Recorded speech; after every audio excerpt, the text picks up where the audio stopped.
पिछले वाले वीडियो में हमने विद्युत फ्लक्स और घन कोण के बारे में पढ़ा था। आज उसी से रिलेटेड हम गास की प्रमेय पढ़ते हैं, जो कि 12th के हिसाब से मेन क्वेश्चन है और इस बार आने के चांसेस ज़्यादा है। 2024 के हिसाब से 6 तारीख को पेपर है, ध्यान रखना। अब हमारा क्वेश्चन क्या है ये देखते हैं। गास की प्रमेय लिखिए तथा सिद्ध कीजिए कि किसी बंद पृष्ठ से गुजरने वाले विद्युत फ्लक्स उस पृष्ठ के अंदर स्थित कुल आवेश का 1/ε गुना होता है।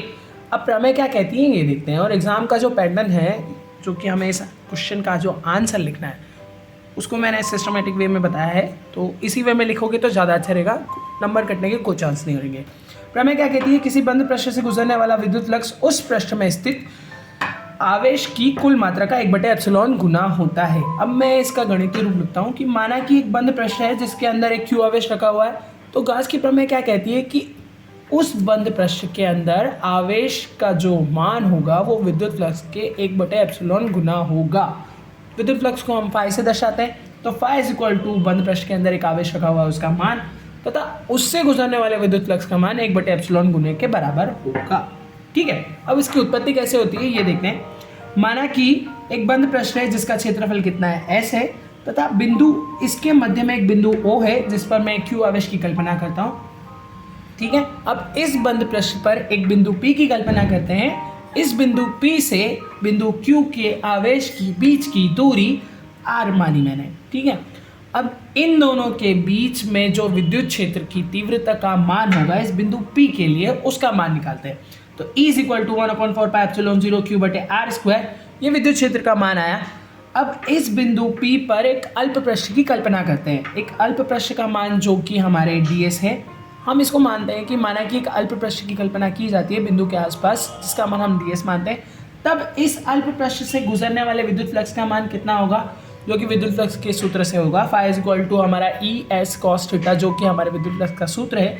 अब इस अल्प पृष्ठ की जगह हमारे पास क्या है, ds है, तो क्या हो जाएगा d phi is equal to EDS cos theta. ठीक है, E क्या पर है, विद्युत क्षेत्र की तीव्रता जिसका मान हम पहले ही निकाल चुके हैं, ds जो कि हमारा अल्प पृष्ठ है उसका मान, और cos थीटा जहाँ की जो विद्युत क्षेत्र तथा पृष्ठ के बीच का कोण है। अब क्या करते हैं, बस E का मान रखना है इसमें। E का मान हमारा क्या निकला था, 1/4πε0 Q/r², उसी को मैंने यहाँ लिखा है 1/4πε0 Q/r², ds cos थीटा वैसा का वैसा। ठीक है, अब हम अभी तक जो मैंने पहले वीडियो में भी बताया था कि घन कोण होता क्या है, उसको पढ़ाने का मेन रीज़न अब आता है। ठीक है, घन कोण क्या कहता है, किसी बिंदु द्वारा पृष्ठ के साथ जो कोण बनता है वो कौन सा कोण होता है, घन कोण होता है। ठीक है, इसका मान हम dw से प्रदर्शित करते हैं और इसका मान पहले से निकला हुआ है। dw इज इक्वल टू क्या होता है, ds cos थीटा बटे r का स्क्वायर।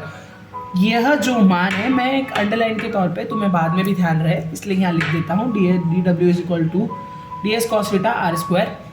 अब इस समीकरण के अंदर ये ds cos थीटा r² हमको अंडरलाइन में दिख रहा है, हम इसकी जगह क्या लिख सकते हैं, dw। तो हम बस इसी का मान लिखते हैं, ds cos थीटा बटे r² की जगह मैंने क्या लिख दिया, dw। ये हमारा समीकरण नंबर 1 आ गया। ये अल्प पृष्ठ से गुजरने वाले विद्युत फ्लक्स का मान आया। अब हमको क्या निकालना है कि संपूर्ण पृष्ठ से गुजरने वाले विद्युत फ्लक्स का मान होता क्या। अब हमने अल्प तो निकाल लिया, अल्प पृष्ठ में क्या करते हैं कि हम इस संपूर्ण पृष्ठ का मान निकालने के लिए हम उसका समाकलन करते हैं।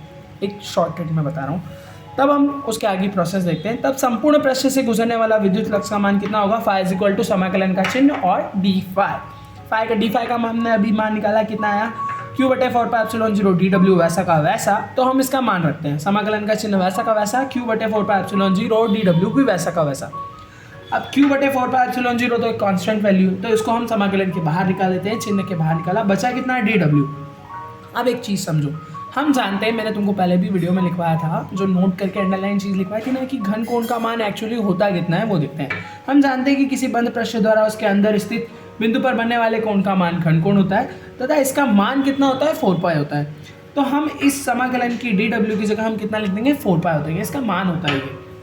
तो इस समाकलन dw इज इक्वल टू 4π, मैंने इसका मान निकला, तो 4π से 4π कैंसिल हो गया, बचा कितना, Q/ε0। यही हमारी गास की प्रमेय है और ये सिद्ध होती है। आखिरी में अंडरलाइन अच्छा थोड़ा दिखने के लिए हम ये लिख सकते हैं कि अतः यह सिद्ध होता है कि किसी बंद पृष्ठ से गुजरने वाले विद्युत फ्लक्स का मान उस पृष्ठ के अंदर स्थित कुल आवेश का 1/ε गुना होता है। ये खत्म हो गया हमारा।